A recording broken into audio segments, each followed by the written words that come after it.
Live షోకి తిరిగి స్వాగతం. ఈ అతిథుల పరిచయం: శ్రీ కృష్ణరాజు గారు, సీనియర్ పాత్రికేయులు, సంపాదకుల సంఘం అధ్యక్షులు; శ్రీ రాజశేఖర రెడ్డి గారు, వైఎస్ఆర్ కాంగ్రెస్ పార్టీ అధికార ప్రతినిధి; శ్రీ షేక్ బాజీ గారు, బీజేపీ మైనార్టీ మోర్చా జాతీయ కార్యదర్శి; శ్రీ పీజే చంద్రశేఖర్ గారు, సిపిఐ సీనియర్ నేత, శాసనమండలి మాజీ సభ్యులు. ఇక ఆంధ్రప్రదేశ్ ముఖ్యమంత్రి వైఎస్ జగన్ నిన్న 3 రాజధానులతో పాటు నీటిపారుదల ప్రాజెక్టులు కూడా 3 ప్రాంతాల్లో విస్తరించి సమన్వయం చేస్తామని ప్రకటించిన తీరుపై ఈరోజు చర్చ నడుపుదాం. సాగునీటి అదే సమయంలో రివర్స్ టెండరింగ్ ద్వారా డబ్బు మళ్ళీ ఆదా చేసిన తీరు, ప్రధానంగా Somasila high level lift canal 2వ దశ పనులకు శంకుస్థాపన చేస్తూ 527 కోట్ల నుంచి 459 కోట్లకు తగ్గించడం ద్వారా 68 కోట్లు ఆదా చేశామని ప్రకటించారు. సో దీని ద్వారా టెండర్లలో అవినీతిని అదుపు చేశామని చెబుతున్నారు. 40,000 కోట్లతో రాయలసీమ, నెల్లూరు వీటిల్లో కరువు నివారణ ప్రాజెక్టు, అట్లాగే 2022 నాటికి పోలవరం పూర్తి చేస్తామని, పల్నాడులో కరువు నివారణ కోసం ఒక ప్రాజెక్టు, కృష్ణానది విజయవాడ నుంచి వెళ్ళే కృష్ణానది దిగువన ఒక 2 బ్యారేజీలు నిర్మించడం, చింతలపూడి ఎత్తిపోతల, అలాగే ఉత్తరాంధ్రకు సంబంధించి మొదటి దశలో 3,500 కోట్ల విలువైన పనులు త్వరలో టెండర్లు పిలుస్తున్నామని ఉత్తరాంధ్ర సుజల స్రవంతిని, ఈ ఏడాది 6 ప్రాజెక్టులను పూర్తి చేస్తామని ప్రాధాన్యత క్రమంలో, వాటిలో వంశధార, నాగావళి అనుసంధానం, వెలుగొండ తొలిదశ, ఈ సంగం బ్యారేజ్, నెల్లూరు బ్యారేజ్, ఇవన్నీ కూడా ఆయన చెప్తున్నారు. సో 6 ప్రాజెక్టులు పూర్తి చేస్తామంటున్నారు. దీంట్లో ఈ 3 రాజధానులతో పాటు నీటిపారుదల ప్రాజెక్టులను కూడా టాప్ ప్రయారిటీ ఇస్తామని చెబుతున్న జగన్ గారి వ్యాఖ్యలపైన ముందుగా కృష్ణరాజు గారు స్పందిస్తారు. కేసర్ గారు, తర్వాత ఇప్పుడు మనకి ప్రధానంగా ముఖ్యమంత్రి గారు మనం 3 రాజధానుల విషయాన్ని మనం కొద్దిగా పక్కన పెడితే, ఎందుకంటే దానికి సంబంధించి న్యాయస్థానాల్లో కొంత లిటిగేషన్స్ ఉన్నాయి, అది మనం పక్కన పెడితే, ఇరిగేషన్ రంగానికి సంబంధించి ఆంధ్రప్రదేశ్ అనేది చాలా తీవ్రంగా నష్టపోయిన రాష్ట్రం అండి. రాష్ట్ర విభజన తర్వాత దేశంలో అత్యంత దారుణంగా ఇరిగేషన్ రంగం నష్టపోయిన రాష్ట్రం ఏదైనా ఉందంటే ఆంధ్రప్రదేశ్ మాత్రమే. తెలుగుదేశం హయాంలో 5 ఏళ్ల పాటు వాళ్ళు అధికారంలో ఉండి వారు ఇరిగేషన్ తర్వాత వ్యవసాయ రంగాలకు ఈ రెండింటికి కలిపి 1,25,000 కోట్ల రూపాయలు ఖర్చు పెట్టారు. ఈ విషయం మనం మర్చిపోతున్నాం. మనం 1,25,000 ఖర్చు పెడితే దీంట్లో ఇరిగేషన్ కాంపౌండ్ దాదాపు 68,000 కోట్ల రూపాయలు ఉంది. 5 ఏళ్లలో ఇరిగేషన్ కోసం అని చెప్పి మనం 68,000 కోట్ల రూపాయలు ఖర్చు పెడితే 68 ఎకరాల ఆయకట్టు కూడా పెరగలేదండి. ఇది నిజంగా చెప్పాలంటే ఇది అత్యంత దారుణమైన, శోచనీయమైన విషయం. ఈ 1,000 కోట్లు ఖర్చు పెడితే జలగ మనం ఏమనుకుంటాం అంటే ఆయకట్టు పెరుగుతుందని చెప్పి అనుకుంటాం. కనీసం ఆయకట్టు స్థిరీకరణ కూడా కావలేదు. అంటే ఆయకట్టు స్థిరీకరణ అంటే మీకు తెలిసి ఉంటుంది, ఉన్న ఆయకట్టుకి మనం సరిగ్గా నీళ్లు ఇవ్వలేకపోతే తిరిగి నీళ్లు ఇచ్చే విధానాన్ని ఆయకట్టు స్థిరీకరణ అని చెప్పి అంటాం. అటువంటి ఆయకట్టు స్థిరీకరణ కూడా ఆంధ్రప్రదేశ్ లో జరగలేదండి. జరగకపోగా 5 ఏళ్లలో ఆంధ్రప్రదేశ్ లో నికర సాగు భూమి దాదాపు 10% తగ్గిందండి. అలాగే మీకు కాలువల కింద మీకు అంటే ఈ నదులకు అనుబంధంగా ఉంటే ఈ కాలువల కింద సాగయ్యే సాగు భూమి కూడా దాదాపు 10% తగ్గింది. అంటే మనం ఏం చేసామంటే 68,000 కోట్ల రూపాయలు ఖర్చు పెట్టామని చెప్పన్నాం. ఒక్క ప్రాజెక్టు పూర్తి చేయలేకపోయాం, ఒక్క ఎకరాకు నీరు అందించలేకపోయాం. నీరు అందించకపోగా 5 ఏళ్లలో చూస్తే మనకు దాదాపు 10% నికర సాగు భూమి తగ్గింది. అంటే ఆంధ్రప్రదేశ్ అనేది ఒక రకంగా చెప్పాలంటే అత్యంత దారుణంగా వంచనకు, మోసానికి గురయ్యింది. ముఖ్యంగా రైతుల వంచనకు, మోసానికి గురయ్యారండి. మీకు ఒక సందర్భంలో మీకైతే కృష్ణా గోదావరి డెల్టా, ఎప్పుడు కటకలనాటి కృష్ణా గోదావరి డెల్టా ఒక సందర్భంలో అక్కడ నీరు అందక అక్కడ పంటలు ఎండిపోయే పరిస్థితి కూడా ఏర్పడిందండి. అంటే దీనికి సంబంధించి నేను చెప్తున్నానంటే, ఇప్పటికైనా రాష్ట్ర ప్రభుత్వం ఒక మంచి నిర్ణయం తీసుకుంది. దాదాపు ఆంధ్రప్రదేశ్ లో దాదాపు 40 కొత్త ప్రాజెక్టులు నుంచి మీకు వివిధ దశల్లో ఉన్నాయి. వీటిని పూర్తి చేయడానికి నిస్వార్థంగా అట్లాగే నిర్మాణాత్మకంగా ఈ రాష్ట్ర ప్రభుత్వం కోరుకున్నాం. దాంట్లో ఒక మంచిది ఏంటంటే, ఇప్పటికే మీకు రీటెండరింగ్ వెళ్ళడం వల్ల ఇప్పటికే మనకు కొన్ని 100 కోట్ల రూపాయలు మనకి సేవ్ అయింది. దీంతో పాటు ఏంటంటే వీటిని మనం త్వరితగతిన పూర్తి చేసుకుంటే ఈ కాస్ట్ ఎస్కలేషన్ అని కూడా బాగా తగ్గే అవకాశం ఉంటుంది. కాబట్టి ఆ కాస్ట్ ఎస్కలేషన్ తగ్గే విషయం కూడా ఆలోచించుకుంటూ త్వరితగతిన ఈ ప్రాజెక్టులు పూర్తి చేస్తే అది ఒక విధంగా రైతులకు మేలు చేయటమే కదండి. ఇది రాష్ట్ర ఆర్థిక వ్యవస్థను పరిపుష్టి చేయడానికి కూడా అది ఉపయోగపడుతుంది. కాబట్టి ఈ రాష్ట్ర ప్రభుత్వం అనేది దీనికి సంబంధించి ఇరిగేషన్ సంబంధించి దృష్టి పెట్టడం అనేది అది మనందరూ కూడా సంతోషించదగ్గ విషయం. ఈ ఏడాదిలోగా కనీసం ఆయన చెప్పిన ప్రకారం 6 ప్రాజెక్టులు పూర్తి చేయాలని చెప్పుకున్నారు. నిజంగా 6 ప్రాజెక్టులు పూర్తయితే మరి కొన్ని వేల ఎకరాల భూమి సాగులోకి వస్తుంది అదనంగా. అది వస్తే అది కొన్ని వందల వేల కోట్ల రూపాయలు మనకి ఆదాయం సమకూరుతుంది, రైతులకు కావచ్చు, రాష్ట్రానికి కావచ్చు అండి.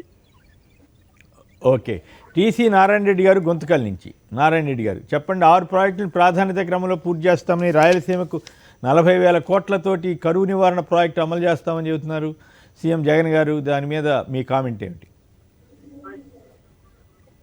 హలో హలో, మాట్లాడండి. అక్కడ ఉన్న వారందరికీ నమస్కారాలు. ఈనాడు 6 ప్రాజెక్టులు 6 ప్రాజెక్టులు పూర్తి చేస్తామనడము మాట్లాడుతున్నానండి, మాట్లాడుతాను. హలో, వినపడుతుంది.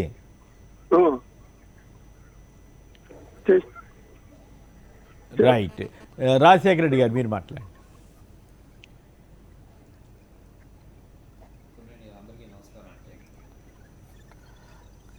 కమ్యూనిటీ గారు అందరికీ నమస్కారం అండి. నమస్కారం.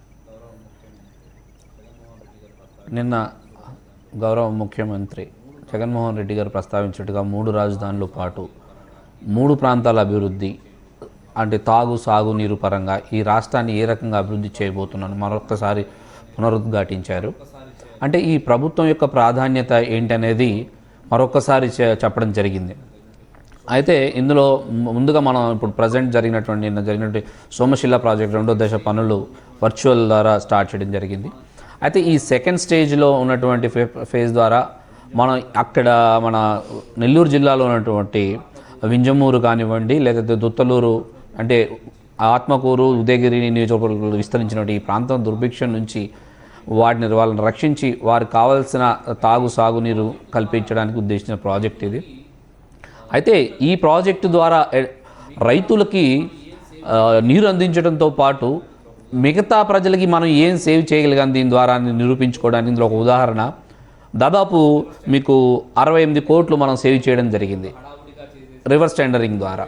అంటే గత ప్రభుత్వం ఎన్నికల ముందు హడావుడిగా చేసేసి 527 కోట్లకి టెండర్లు పలకడం జరిగింది. కానీ జగన్మోహన్ రెడ్డి గారు మేము ప్రతిపక్షంలో ఉండగా ఆరోపించినట్టుగా ఇందులో అవినీతి జరుగుతోంది ప్రాజెక్టులో, వీటిని అరికట్టాల్సిన అవసరం కూడా ఉందనేసి ఒక పక్క రైతుల యొక్క ప్రయోజనాలను కాపాడుతూ మరో పక్క ఈ రాష్ట్రానికి సంబంధించిన ప్రజల డబ్బుని ఆదా చేస్తూ ముందుకు సాగడం జరుగుతోంది జగన్మోహన్ రెడ్డి గారు. ఇందులో భాగంగానే ఈ సోమశిల 2వ ప్రాజెక్టులో రివర్స్ టెండరింగ్ ద్వారా దాదాపు 68 కోట్లు మనం ఈ ప్రజలకు మిగులు చేయడం జరిగింది.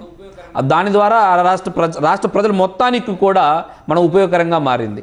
వాటితో పాటుగా మీరు ఉన్నట్టయితే అంటే పల్నాడులోని వైఎస్ఆర్ పల్నాడు ప్రాజెక్టు కింద కరువు నివారణ పథకాన్ని చేపట్టడం జరిగింది. వాటితో పాటు కృష్ణానదికి ఎగువన 2 బ్యారేజీలు నిర్మించడము, అలాగే చింతలపూడి ప్రాజెక్టును కూడా త్వరితగతిన పూర్తి చేసి రైతులకు అంకితం చేసి రైతులకి పంటల పరంగా ఎలాంటి అంటే సాగునీరు ఇబ్బంది లేకుండా చేయడం కోసం జగన్మోహన్ రెడ్డి గారు ప్రవేశపెట్టినటువంటి ప్రాధాన్యత మీరు చూస్తూ ఉన్నారు. అంటే ఈ రాష్ట్రంలో 70% ప్రజలు దాదాపు వ్యవసాయం మీద ఆధారపడి ఉన్నారు. సో ఈ 70% ఆధారపడిన ప్రజల్ని మనం ప్రాధాన్యత క్రమంలో మొదటగా వారి యొక్క అవసరాలను గుర్తించి సాగునీరు మనం వారికి అందించగలిగితే ఖచ్చితంగా ఈ రాష్ట్రం అభివృద్ధి పథంలో నడుస్తూ ఉందనేది జగన్మోహన్ రెడ్డి గారికి నమ్మకం. అందులో ఉద్దేశంగానే ఎన్ని వేల కోట్ల ఇలాంటి క్లిష్ట పరిస్థితుల్లో అంటే గత ప్రభుత్వం చేసిన అప్పులు అయినివ్వండి, లేదంటే కరోనా వల్ల వచ్చినటువంటి ఆర్థిక నష్టాలు కానివ్వండి, వీటన్నిటిని దృష్టిలో పెట్టుకొని కూడా ఈ యొక్క సాగునీరు ప్రాజెక్టులని త్వరితగతిన పూర్తి చేసే కార్యక్రమం జగన్మోహన్ రెడ్డి గారు చేపడతా ఉన్నారు. అందులో భాగంగానే పోలవరం ప్రాజెక్టు కూడా రాబోయే 2 సంవత్సరాలలో ఖచ్చితంగా కంప్లీట్ చేసి తీరుతామని చెప్పడం జరిగింది. అయితే వీటితో పాటుగా రాయలసీమ కరువు నివారణ పథకం కింద 40,000 కోట్లతోటి రాయలసీమతో పాటు నెల్లూరు, ప్రకాశం జిల్లాలకి సాగునీరు కింద కూడా మనం అనేక ప్రాజెక్టులు చేపట్టడం జరుగుతూ ఉంది. అంటే జగన్మోహన్ రెడ్డి గారు కానివ్వండి, లేదంటే అంతకుముందు వైఎస్ రాజశేఖర రెడ్డి గారు కానివ్వండి, రైతుల పట్ల చూపే చిత్తశుద్ధిని మనం ఒకసారి గుర్తు చేసుకోవాలి. ఎందుకంటే నాడు వైఎస్ఆర్ గారు చేపట్టినటువంటి ఉచిత విద్యుత్ కానివ్వండి, రుణమాఫీ కానీ అంటే కరెక్ట్ సమయంలో వారికి రుణమాఫీ చేయడం ద్వారా రైతులందరూ ఎలా ఆదుకున్నారో ఈ రాష్ట్ర ప్రజలు గమనించారు. అలాగే దేశంలోనే మొట్టమొదటిసారిగా ఉచిత విద్యుత్ అందించిన ఘనత రాజశేఖర రెడ్డి గారు. ఆ క్రమంలో తన తండ్రికి మించిన తనయుడుగా తాను చెప్పిన విధంగా ఒక అడుగు వేస్తే తండ్రి గారు నేను 2 అడుగులు వేస్తానని దాని ఆచరణ కూడా చూపించడం ఈరోజు జగన్మోహన్ రెడ్డి గారు జరుగుతూ ఉంది. అందులో ఉదాహరణకి అంటే ఏదైతే మండల స్థాయిలో నియోజకవర్గ స్థాయిలో ఉన్నటువంటి అవసరాలన్నింటినీ కూడా గ్రామ స్థాయికి తీసుకెళ్ళి రైతు భరోసా కేంద్రాలను ఏర్పాటు చేసి అక్కడే విత్తనాలు ఇచ్చి అక్కడే సాయిల్ టెస్ట్ చేయడము, అదేవిధంగా అక్కడే కొనుగోలు చేయడము, ఇవన్నీ కూడా గ్రామ స్థాయికి విస్తరించారు జగన్మోహన్ రెడ్డి. అంటే రైతులు ఎక్కడ కూడా తాను పండించే పంట నుంచి తాను దిగుబడి వచ్చే వరకు కూడా ఎక్కడ కూడా అన్యాయం జరగకుండా సరైన కాలంలో స్పందిస్తే వారి అభివృద్ధికి చాలా ఉపయోగపడుతుంది. అందులో ఉద్దేశంగానే ఈరోజు రైతు భరోసా కేంద్రాలను స్టార్ట్ చేయడం జరిగింది. అదేవిధంగా మనం చూస్తే ధరల స్థిరీకరణ కానివ్వండి, విపత్తుల కోసం కానివ్వండి, వేల కోట్లు కేటాయించడం జరిగింది.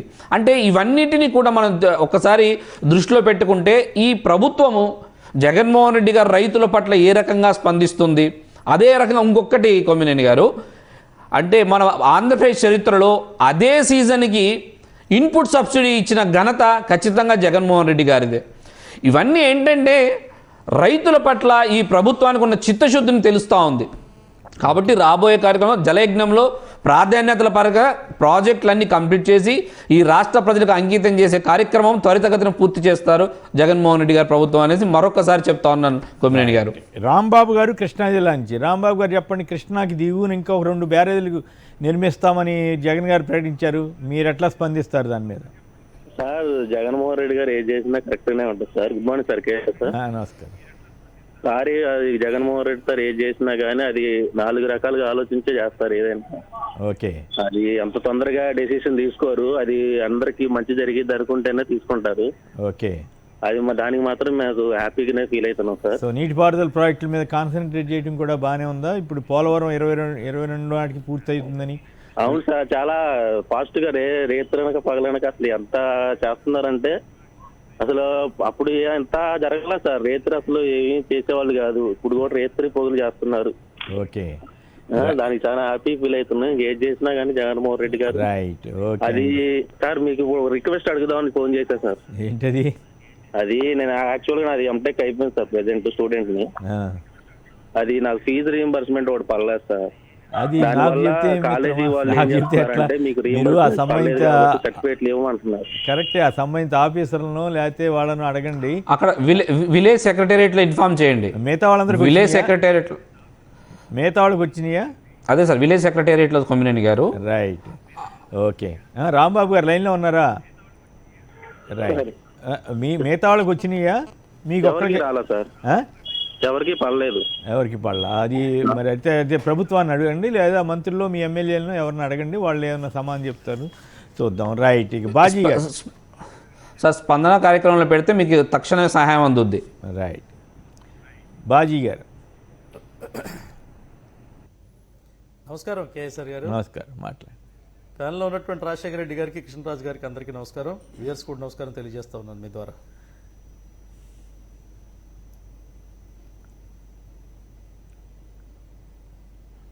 కేసర్ గారు మాట్లాడండి సార్. సాగునీరు, తాగునీరు ఈ 2 విషయాల్లో ప్రభుత్వం ఎంత చొరవ తీసుకొని అభివృద్ధి పదంలో తీసుకెళ్తే అంత బాగా భారతీయ జనతా పార్టీ ఆహ్వానిస్తుంది. కేసర్ గారు పూర్తిగా మీరు చెప్పినటువంటి విషయాల్లో నేను మీతో పాటు కలిసి మాట్లాడగలిగేటువంటి అంశం, కృష్ణానది మీద సోమశిల నది వద్ద 3 కిలోమీటర్ల పాటు నిర్మిస్తున్నటువంటి వంతెన ఏదైతే ఉందో అది చెన్నై హైదరాబాద్కి దాదాపు 80 కిలోమీటర్ల దూరాన్ని తగ్గించి విజయవాడకి, కృష్ణా గుంటూరు జిల్లాలకి అనుసంధానంగా మిగిలి చారిత్రాత్మకంగా మిగిలిపోయేటువంటి బ్రిడ్జిగా రూపొందించేటువంటి పరిస్థితి ఉంది. దానికోసం 820 కోట్లు కేంద్రం కేటాయించడం అనేది హర్షణీయమైనటువంటి విషయం.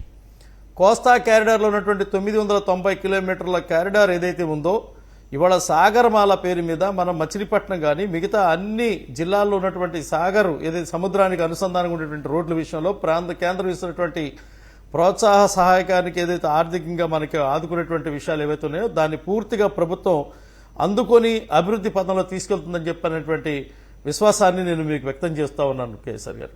వాస్తవంగా సాగునీటి వెలిగొండ సోమశిల దీనికి సంబంధించి రాయలసీమలో ఉన్నటువంటి వాళ్ళ కరువు తాగునీరు సంబంధించి కానీ వ్యవసాయానికి సంబంధించి కానీ మనం ఏదైతే మనం శ్రీశైలం ప్రాజెక్టు మీద మనం అనుకుంటున్నామో అది కానీ లేకపోతే గోదావరి కృష్ణానది బ్యారేజ్ మీద చేయాలనుకున్నటువంటి ఈ కాలువ పనులు కానీ వెలిగొండ ప్రాజెక్ట్ టన్నెల్ వర్క్ కానీ పూర్తిగా కంప్లీట్ చేసి రాష్ట్రానికి అందించే బాధ్యత ఈ ప్రభుత్వం తీసుకోవడం ఉంది హర్షణీయమైనటువంటి విషయం.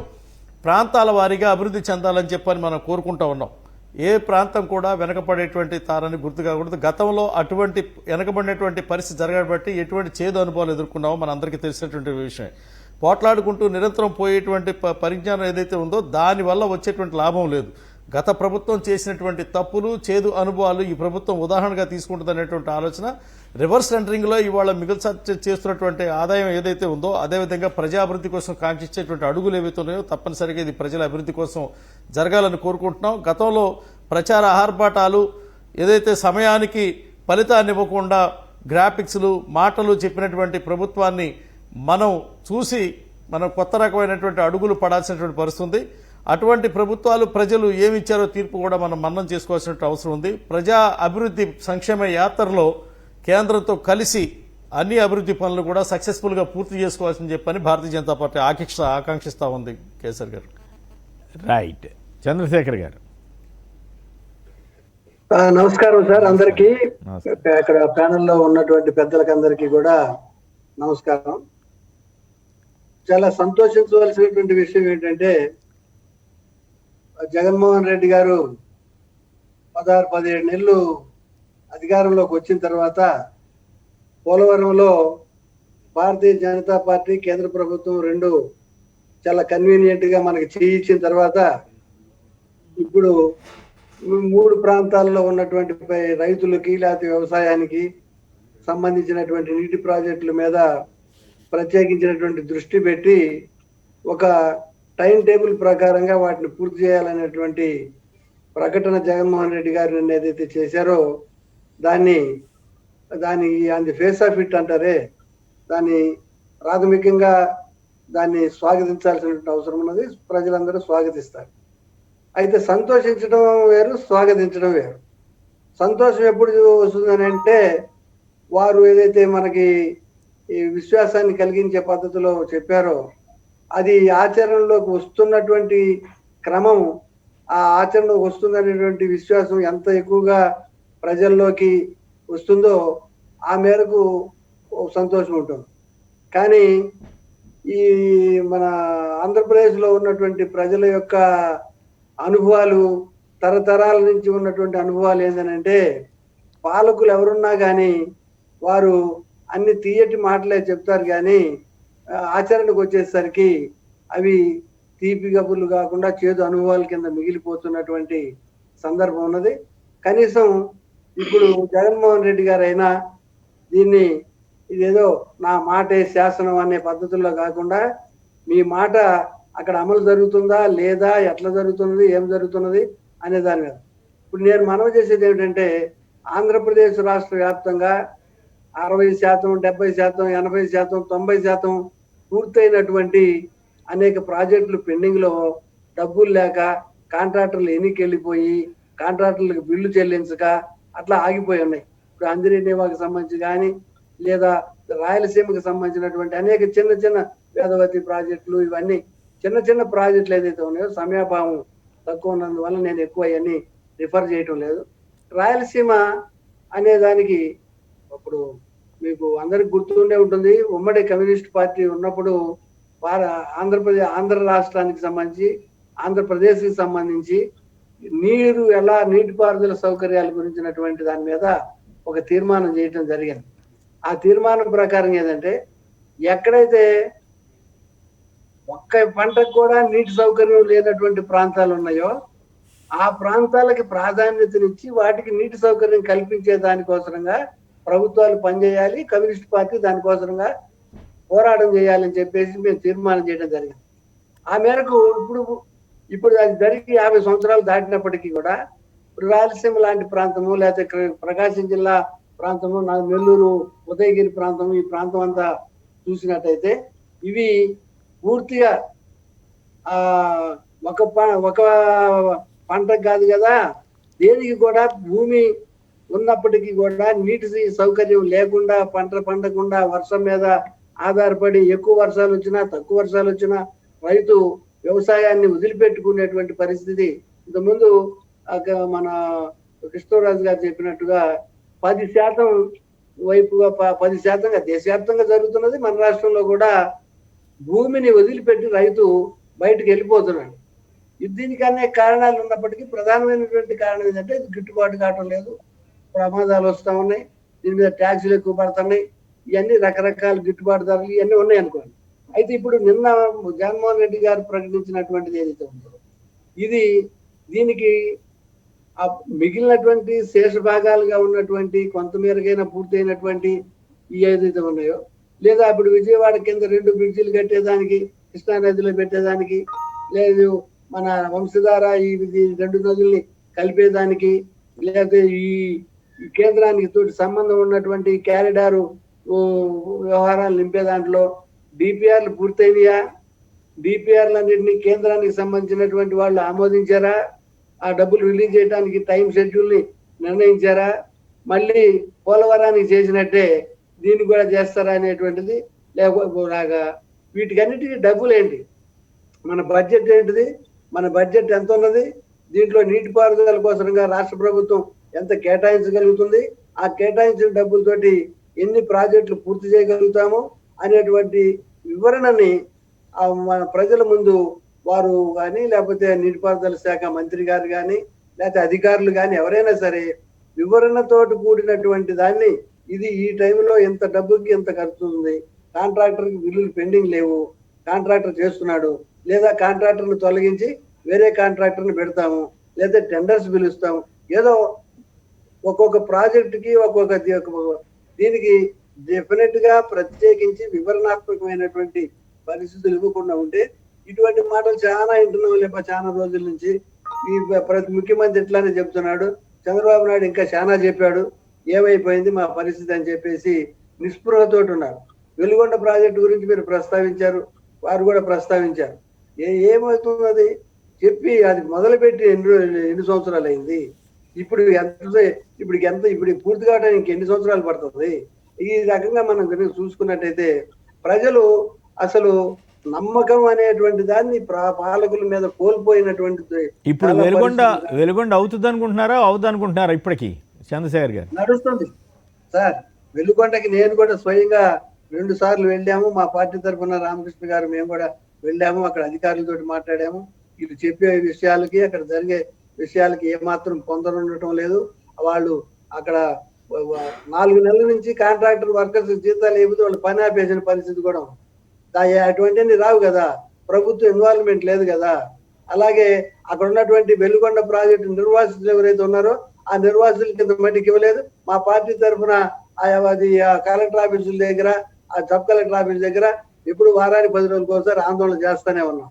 వీటికన్నిటికీ సమాధానాలు ఉండాలి కదా సార్. ఒక్కో ప్రాజెక్టుకి గ్రౌండ్ లెవెల్లోకి మనం వెళ్ళి డీటెయిల్ గా మాట్లాడితే సంతోషమే.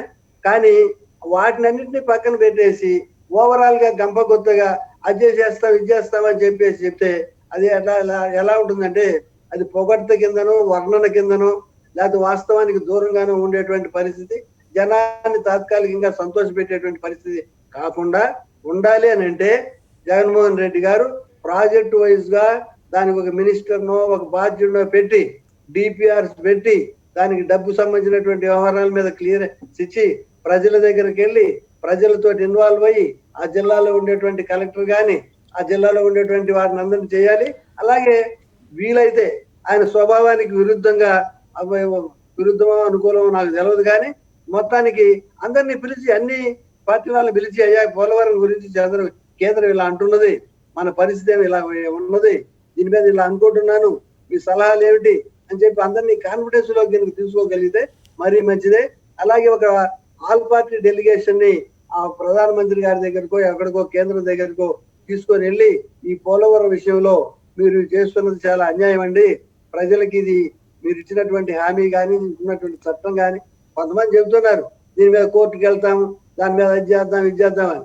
ఈ కోర్టుకు వెళ్తే మళ్ళీ అది అంటారు చూసారా, మళ్ళీ 2-3 తరాలు అయిన తర్వాత అటు కర్ర ఎరగకుండా పాము తాగకుండా ఏవి వస్తుంటాయి అవన్నీ అంటే చంద్రశేఖర్ గారు పోలవరం ఇష్యూ ప్రస్తావించారు కాబట్టి ఓ మాట చెబుతున్నాను. పోలవరం ఈ ల్యాండ్ ఎక్విజిషను లేకపోతే ఆ పరిహారం పెంచడంలో ఇష్టారాజ్యంగా చేశారు గత ప్రభుత్వం హయాంలో. దాదాపు 20,000 నుంచి 25,000 కోట్ల అవినీతి జరిగిందని బీజేపీ నేతలు ఓపెన్గా చెబుతున్నారు. మొన్న సోమవీర్రాజు గారు కూడా అదే మాట చెప్పారు. ఒక ఆయన ఎవరో టీడీపీ ఎమ్మెల్యే ఆ రోజుల్లో పెద్ద 3 అపార్ట్మెంట్లు కట్టాడంట, పెద్దవాళ్ళు ఒక 10 కోట్లతో గెస్ట్ హౌస్ కట్టారంట.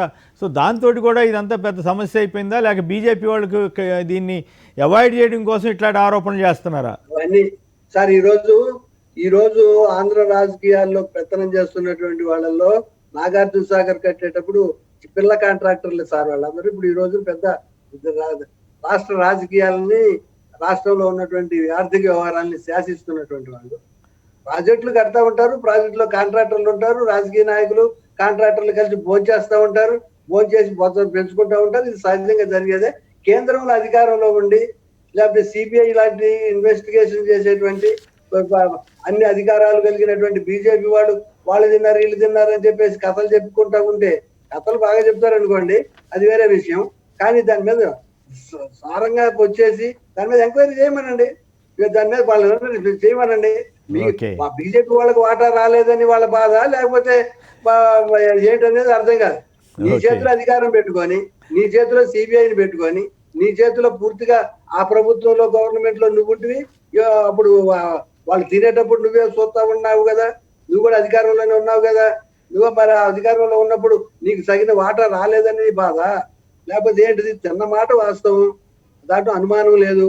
ఒక్క నయా పైసా తినకుండా, లంచం తీసుకోకుండా ఈ ప్రాజెక్టు పూర్తయిందని చెప్పి భారతదేశంలో ఏ ప్రాజెక్టు మీద ఎవడన్నా చెబితే వాడికి అబద్ధాలు చెప్పడంలో వాడికి నోబెల్ ప్రైజ్ ఇవ్వచ్చు. అలాగే బీజేపీ వాళ్ళు మేము ప్రభుత్వం నయా పైసా తినదని చెప్పేసి ఆ మోడీ గారు చెప్పినటువంటి పరిస్థితి చెప్తా ఉంటే జనం నమ్మడానికి సిద్ధంగా లేరు. తిన్నాడా లేదా అనే దాన్ని తేల్చేదానికి కేంద్ర రాష్ట్ర ప్రభుత్వాలు, దానికి సంబంధించిన డిపార్ట్మెంట్లు ఉన్నారు, తిన్నారు. వాళ్ళు వీళ్ళు బయటపడటం లేదు. మనం ఏంటంటే ఆ తినడం, తినకపోవడం, విచారించడం, శిక్షించకపోవడం అనేది ముందు పెట్టుకొని పోలవరాన్ని వాయిదా వేసి, లేకపోతే పోలవరానికి చెయ్యి ఇచ్చేసి, మొండి చెయ్యి చూపించి మొత్తానికి ఆంధ్రప్రదేశ్ ప్రజల నోట్లో మట్టి కొట్టేటువంటి కేంద్ర ప్రభుత్వం యొక్క పూర్తిగా అసలు ప్రజా వ్యతిరేకమైనటువంటి దీన్ని తిప్పికొట్టే దాంట్లో ఈ జగన్మోహన్ రెడ్డి గారు సకల ప్రజల్ని, రాజకీయ పార్టీలని కూడా తనతో కలుపుకొని సాధించకుండా పోలవరం 2023 పూర్తి చేస్తా, 2018 కల్లా పూర్తి అవుతుందని చెప్పి చంద్రబాబు నాయుడు చెప్పిన విషయం మనం మర్చిపోవసరం లే. ఇప్పుడు 20లో ఉన్నాం, మళ్ళీ 22కి ఏం చెప్తా ఉన్నాడు? 22 కాదు, 23 కాదు. కేంద్రం దగ్గర సంగతి తెలుసుకోకుండా, కేంద్రం దానికి నిర్వాసితులకి వాళ్ళకి సంబంధించినటువంటి ఆర్ఆర్ ప్యాకేజీ పూర్తి చేయకుండా వాళ్ళు దాని మీద బీజేపీ వాళ్ళు లేదా కేంద్ర ప్రభుత్వం వాళ్ళు దాని మీద స్పష్టమైనటువంటి అవగాహన రాకుండా, కాలికేస్తే ఏలికి కాలికేయకుండా ఉండేటువంటి దాని మీద చేయకపోయినట్టయితే అది దాని ప్రభావం ఇక్కడ మన రాష్ట్రంలోనే కాదు దేశంలో ఉండేటువంటి బీజేపీ మీద పడుతుంది. దాని ప్రభావం వల్ల జగన్మోహన్ రెడ్డి గారికి, అలాగే వైఎస్ఆర్ కాంగ్రెస్ పార్టీకి ఆంధ్రలో తీవ్రమైనటువంటి నెగిటివ్ ప్రమాదం ఉండేటువంటి అవకాశం ఉంది. కాబట్టి పూర్తిగా బోల్డ్ గా, విశాలంగా జగన్మోహన్ రెడ్డి గారు ఆలోచించి కేంద్రం మన హక్కు, అది చట్ట ప్రకారంగా మన హక్కు, ప్రజలకు ఇచ్చినటువంటి వాగ్దానం, అదేదో వీళ్ళు దానం చేసేటువంటి వ్యవహారం కాదు. మనకి మన హక్కుని, మన పట్టా కాగితం లాంటి దాన్ని వాళ్ళు ఎవరో పక్కన వచ్చేసి మాది అని అంటే మనం ఎట్లా ఒప్పుకోమో, అలాగే పోలవరం ప్రాజెక్టుని కేంద్రం నిర్మించి ఇవ్వడం అనేటువంటిది మన హక్కు. కాబట్టి ఆ విధంగా సాధించుకునే దానికి నీటిపారుదల సౌకర్యాలు వారు ఏదైతే చెప్పారో, ఈ సోమశీలకు సంబంధించి కానీ, కృష్ణాకి సంబంధించి కానీ, వెలుగొండకి సంబంధించి కానీ, వంశధారకు సంబంధించి, నాగావళికి సంబంధించిన లింక్ కానీ, ఇవన్నీ కూడా చాలా ఆహ్వానించదగినటువంటి అంశాలే. అది గతం నుంచి అనేక సంవత్సరాల నుంచి కూడా ఈ పెండింగ్ లో ఉన్నటువంటి విషయాలు. వీటిని ఈపాటికైనా సరే డీటెయిల్డ్ గా, ప్రాజెక్ట్ వైజ్ గా డిపిఆర్ ఇచ్చేసి దాని డబ్బుల ఏర్పాట్లు చూసి చెప్పారు ఆ విషయాలు. మీరు ఆల్రెడీ చెప్పాను. అదే మళ్ళీ సంధాని గారు కందుకూరు నుంచి. సంధాని గారు నమస్కారం సార్. నమస్కారం. చెప్పండి, 6 ప్రాజెక్టులు ఏడాది పూర్తి చేద్దాం అంటున్నారు జగన్ గారు, మీరేమంటారు? ఆడ పెద్దలందరికీ నమస్కారం సార్. నమస్కారం. మాట్లాడు. ఇప్పుడు మా ఉదయగిరి అవును. ఈ సాగునీరు ప్రాజెక్టులకి 36,000 ఎకరాలకి అర్చిస్తున్నాం సార్ ఇక్కడ ప్రజలు. ఓకే. వెలుగొండ ద్వారా వెనుకబడిన ప్రకాశం జిల్లా, నెల్లూరు జిల్లాలకి చాలా ఉపయోగం ఉంటుంది సార్. ఓకే. దట్టు సంక్షేమ కార్యక్రమాల్లో మన జగన్ గారు, గౌరవనీయులు ముఖ్యమంత్రి గారు అడగని వాళ్ళకి కూడా ప్రవీణ్ కుమార్ రెడ్డి గారికి 50 లక్షలు వీరమరణం పొందిన 50 లక్షలు, మన సలాం గారికి 25 లక్షలు పరిహారం ఇస్తుంటే మేము అంతా కృతజ్ఞతలు చేస్తున్నాం సార్. మన అక్కడ ఉన్న రాజశేఖర రెడ్డి గారికి కొద్దిగా మా ఈ సబ్జెక్ట్ కాకపోయినా కొద్దిగా రిక్వెస్ట్ చేస్తాం సార్. ఏంటి అది అట్లా కాదు కదా సబ్జెక్ట్, దీని మీద చర్చ జరుగుతుంది. మీరు అడిగితే ఇప్పుడు గ్రీవెన్స్ వ్యవహారం అయిపోతుంది. లేదు, అగ్రిగోల్డ్ వాళ్ళకి కొద్దిగా తొందరగా చేయమని హైకోర్టులో వచ్చింది కదా ఆదేశం, మీరు మార్చి 31 లోపు చెల్లించాలి. 20,000 అట్టగా సార్. వన్ టైం సెటిల్మెంట్ చేయాలని చాలా మంది ప్రభుత్వ దృష్టి తీసుకెళ్తాం, డబ్బులు కట్టి ఉన్నారు సార్. ఒకేసారి సెటిల్మెంట్ చేయడానికి సాధ్యం అవ్వాలి కదా, ప్రభుత్వం దగ్గర డబ్బులు ఉండాలి. తర్వాత వాళ్ళు 20,000 లోపు వాళ్ళకి ఇవ్వండి అని చెప్పి హైకోర్టు వారు చెప్పారు. మరి అదేం జరుగుతుందో. ఈ వ్యవహారం మీద జగన్మోహన్ రెడ్డి గారు మాత్రమే ప్రత్యేక శ్రద్ధ కనపరిచారు. ఖచ్చితంగా అందరికి న్యాయం చేసే ప్రక్రియ చేపడతారు. రైట్. సూర్యనారాయణ గారు నెల్లూరు నుంచి. సూర్యనారాయణ గారు. అవును సార్. కేసర్ గారు ఒకసారి నాకు మీరే మాట్లాడుతున్నారు బాజీ గారు.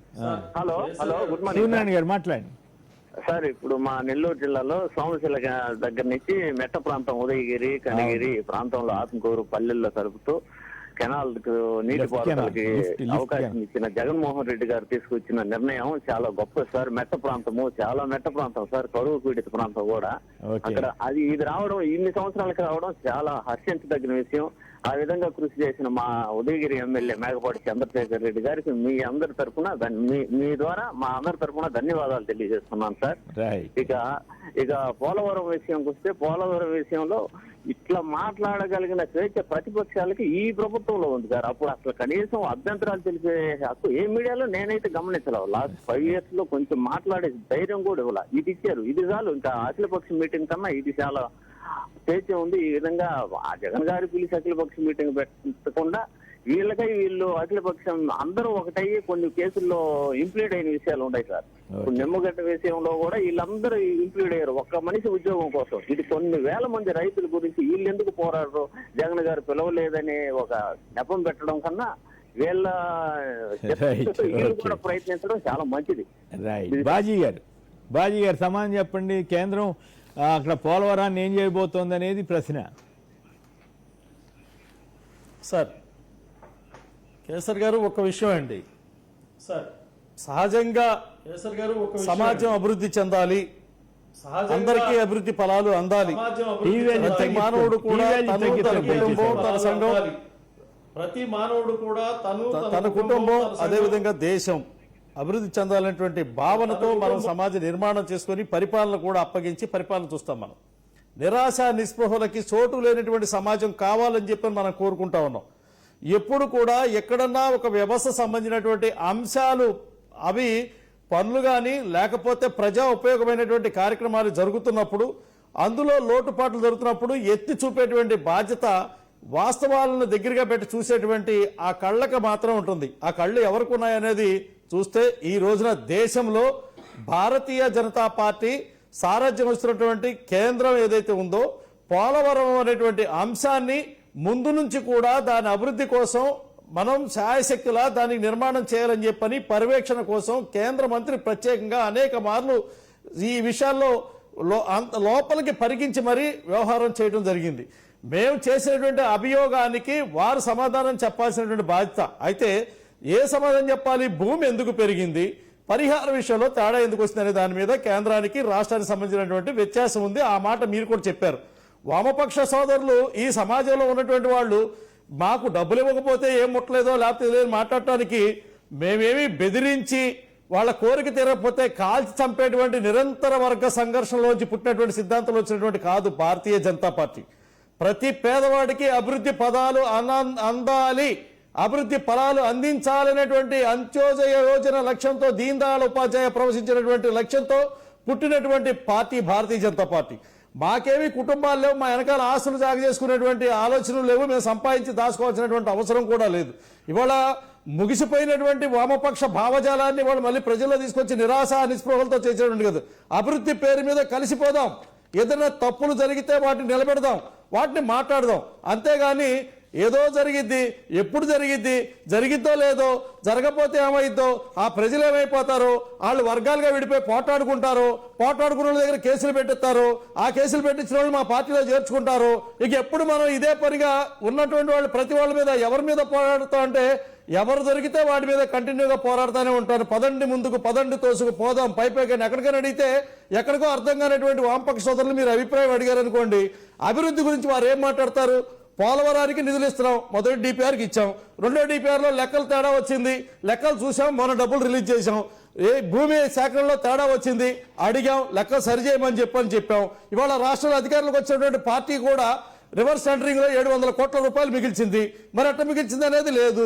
దాని గురించి మాట్లాడాల్సినటువంటి వ్యక్తులు గత ప్రభుత్వం చేసినటువంటి తప్పులు చెప్పాలి కానీ భవిష్యత్తులో ప్రజలు తీర్పిచ్చినటువంటి 303 సీట్ల ప్రధాని నరేంద్ర మోడీ గారు ఆంధ్ర రాష్ట్రంలో ఎటువంటి మద్దతు ఇవ్వకపోయినప్పటికీ కూడా మేము ప్రజల పక్కన ఉంటాం, అభివృద్ధి పక్కన ఉంటాం, ఈ ఆంధ్ర రాష్ట్రంలో ఏర్పడిన ప్రభుత్వానికి సహాయంగా ఏం కావాలో అది చేస్తాము, ఈ ప్రజలతో పాటుగా ఈ ప్రాంతాన్ని అభివృద్ధి చేస్తామని చెప్తున్నటువంటి భారతీయ జనతా పార్టీని ఏలెత్తి చూపడం అనేది బాధాకరమైన విషయం చెప్పని భారతీయ జనతా పార్టీ తరఫున తెలియజేస్తా ఉన్నాను. కేసర్ గారు. రైట్. చంద్రశేఖర్ గారు, ఏమిటండి మీ పార్టీ అన్నిటికీ ట్యాగ్ చేస్తుంది, ఎప్పుడు నిరాశ నిస్పృహలే, ప్రజల్లో ఒక ఆశాభావ వాతావరణం లేకుండా చేస్తోందని, పోలవరం అవినీతి గురించి వామపక్షాలు ఎందుకు ప్రశ్నించలేదని కూడా ఆయన అడుగుతున్నారు.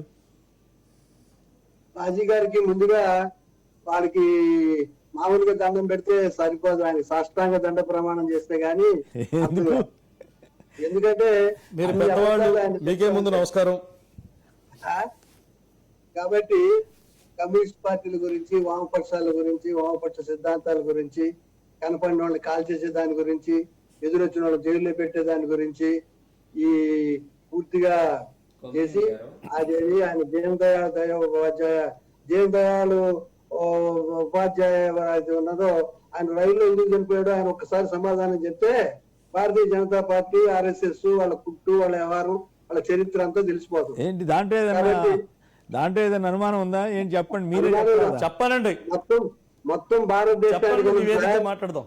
మొత్తం భారతదేశానికి ఉన్నది, భారతీయ జనతా పార్టీ కొన్నది, భారతీయ జనతా పార్టీ కార్యకర్తలు కొన్నది, ఆర్ఎస్ఎస్ కొన్నది, ఆర్ఎస్ఎస్ కార్యకర్తలు కొన్నది, చరిత్ర కొన్నది. సమాధానం వాళ్ళ దగ్గర లేదు. వాళ్ళు ఎట్లా చెప్తారు? అప్పుడున్నది నెహ్రూ గారి ప్రభుత్వం కదా.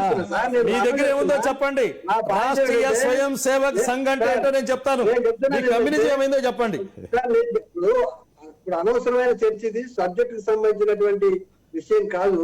కానీ వారు వెయిట్ చేశారు, తర్వాత మీరు అడిగారు కాబట్టి నేను ఆ విషయాన్ని ప్రస్తావిస్తున్నాను. కానీ ఇప్పుడు ఆంధ్రప్రదేశ్ కానీ నీటిపారుదల సౌకర్యాలు కానీ జగన్మోహన్ రెడ్డి గారు నిన్న ప్రకటించినటువంటి విషయాల మీద కానీ వాటికి సంబంధించినటువంటి అంశంలో కేంద్ర ప్రభుత్వానికి ఉన్నటువంటి బాధ్యత, పోలవరం ప్రాజెక్టులో కేంద్ర రాష్ట్ర ప్రభుత్వాలు ప్రజల గెడల చూపిస్తున్నటువంటి నిర్లక్ష్య భావాన్ని గురించి మా పార్టీ ప్రజల తరపున మాట్లాడుతున్నటువంటి క్రమంలో ఆ విషయాన్ని మేము వివరించడం జరిగింది. దానికి డిపిఆర్ 2 కి సంబంధించేసి జలమండలి అడిగింది అది అని చెప్పి అది అబద్ధాలు చెప్తున్నారు సార్. ఇప్పుడు గతంలో ఉన్నటువంటి ప్రభుత్వం 56,000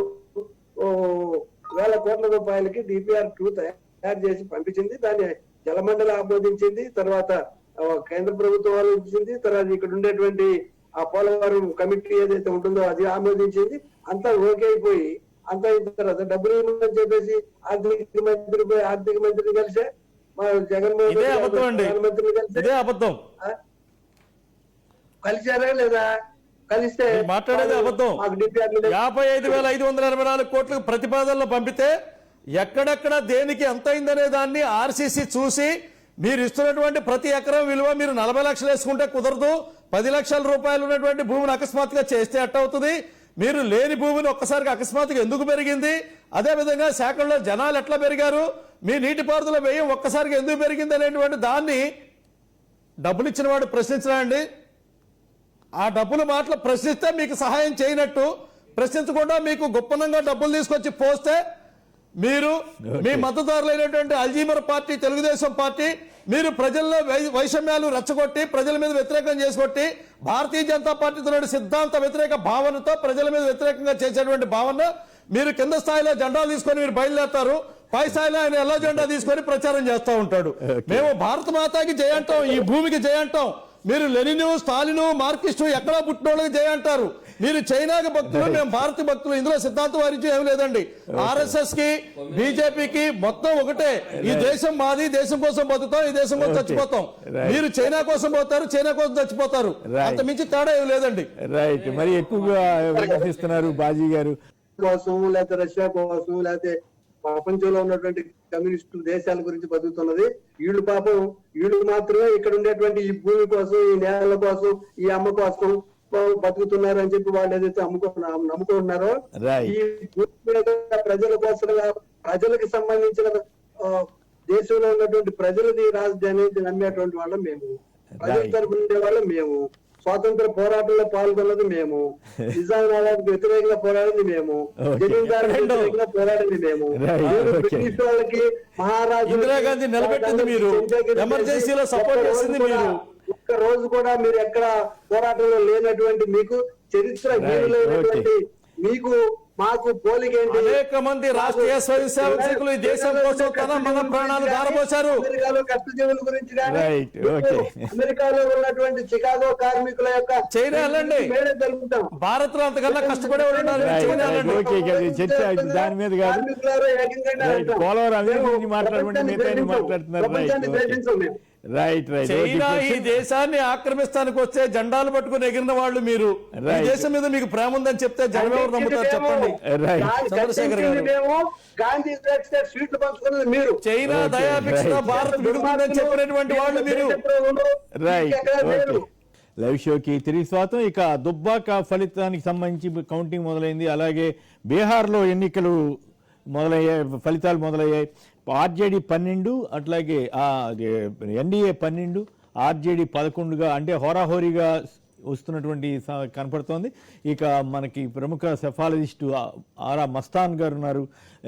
ఏం దుర్బాకలో మీరు చెప్పింది దాని ప్రకారం చూస్తే చాలా టైట్ కంటెస్ట్ లాగా ఉంది, నిజంగా పరిస్తుందా? వాస్తవంగా ఎన్నికలకు ఒక వారం రోజుల నుండి 2 రోజుల ముందు వరకు sir TRS party clear cut majority ఉంది. సుమారుగా 35,000 నుండి 40,000 ఓట్ల మెజారిటీ సాధించేటువంటి అవకాశం టీఆర్ఎస్ పార్టీకి ఉంది. కానీ ఎన్నిక దగ్గర పడే కొంది గణనీయమైనటువంటి మార్పు వచ్చింది. భారతీయ జనతా పార్టీకి అనుకూలంగా గణనీయమైనటువంటి మార్పు వచ్చింది. ఎంత మార్పు అంటే ఈరోజు భారతీయ జనతా పార్టీ కూడా 2-3 వేలతో గెలిచే అవకాశాన్ని కూడా కొట్టిపారేయలేం.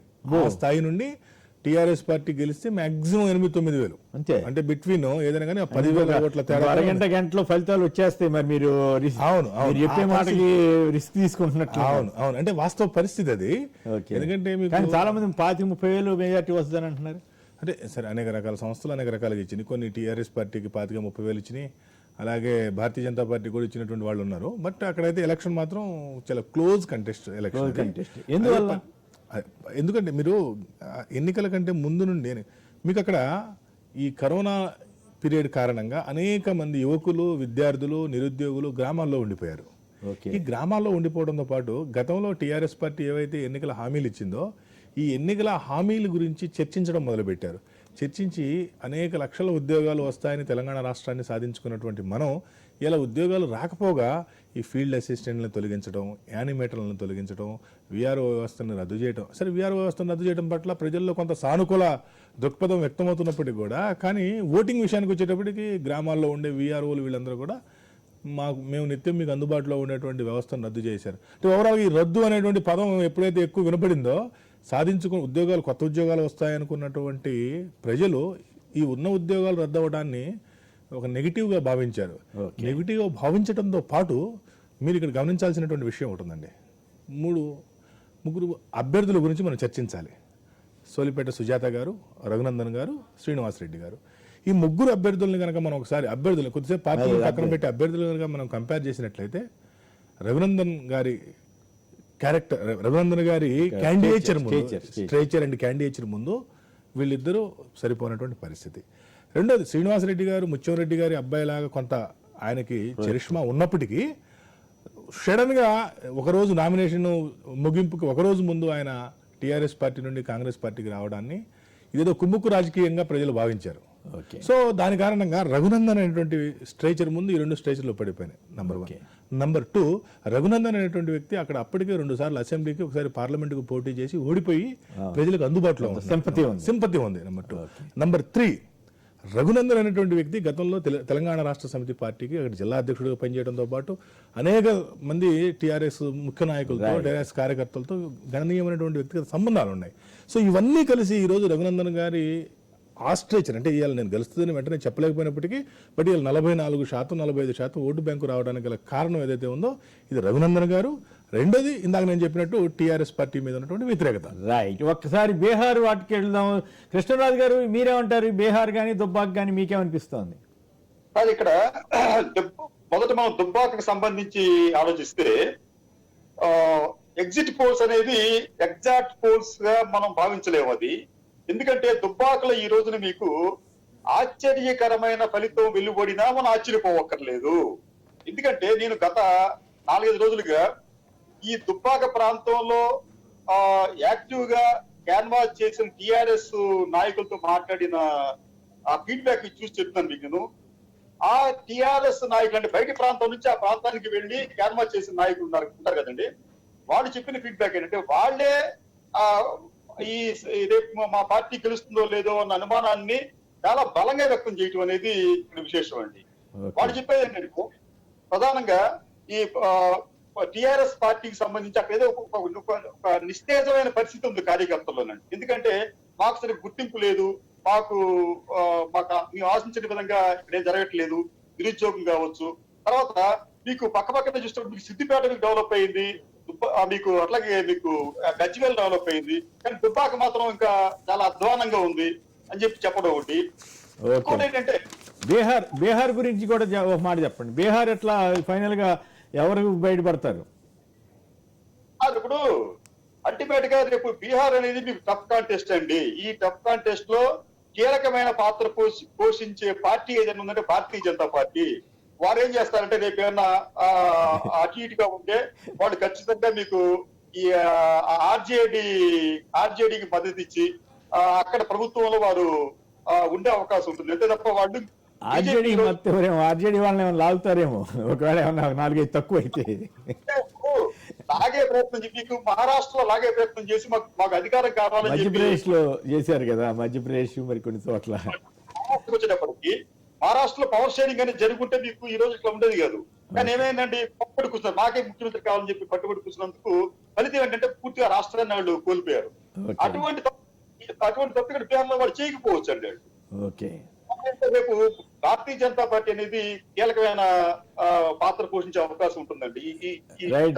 రైట్. బాజీ గారు మీరు చెప్పండి, బీహార్ ఏమవుతుంది అనుకుంటున్నారు? ప్రస్తుతానికైతే హోరాహోరీగా ఉంది. బీహార్ ఖచ్చితంగా భారతీయ జనతా పార్టీ, కేసర్ గారు, భారతీయ జనతా పార్టీ అధికారాన్ని అక్కడ కైవసం తీసుకుంటుంది. ఎక్కడైనా సరే కొద్ది సంవత్సరాల పాటు పరిపాలించినప్పుడు ప్రభుత్వ వ్యతిరేకత ఓటు అనేది ఉండటం సహజం. దాని తగ్గట్టుగా బీహార్లో ఉన్నటువంటి కులాల రాజకీయాలు అక్కడ దాదాగా ఉన్నటువంటి పరిస్థితి జరుగుతున్నటువంటి వాతావరణంలో అవినీతి రహితమైనటువంటి ముఖ్యమంత్రి, అభివృద్ధి చేసి చూపించినటువంటి నితీష్ కుమార్ గారికి ప్రజలు పట్టం కట్టేటువంటి పరిస్థితి. ఈ హోరాహోరీ పోరాటం ఇబ్బంది లేదు. మధ్యప్రదేశ్ లో కానీ మహారాష్ట్రలో కానీ నియర్ బై జరిగినటువంటి ఏదైతే భారతీయ జనతా పార్టీ పట్ల ప్రజా విశ్వాసం ఎలా ఉంటుందంటే అతి తక్కువ సీట్లతో ఓటమి చూసేటువంటి పరిస్థితి మనం మొన్న జరిగినటువంటి ఎన్నికల్లో కూడా చూసాం.